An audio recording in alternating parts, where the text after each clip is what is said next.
kalmışsan? Tek kalmışsan? Niye tek kaldın? Kimin gitti sen? Seni kimin gitti ben güzel? Kimin gitti sen? Tek kalmışsan? Gel, gel babanın yanına, gel buraya gel. Gel buraya, gel yanına, gel, ben güzel, gel.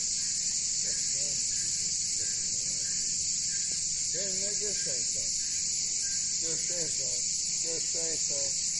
Tek kalmışsın ha? Niye tek kaldın? Ayağımı düşlersen ha burada. Bir yana gel, bir yana. Gel buraya, gel. Gel buraya. Gel, gel. Gel, sen benim dostumsan ya. Dostumsan ya benim dostum. Sağ ol. Ben gedirəm. Sağ ol. Güzel. Sağ ol. Gittik.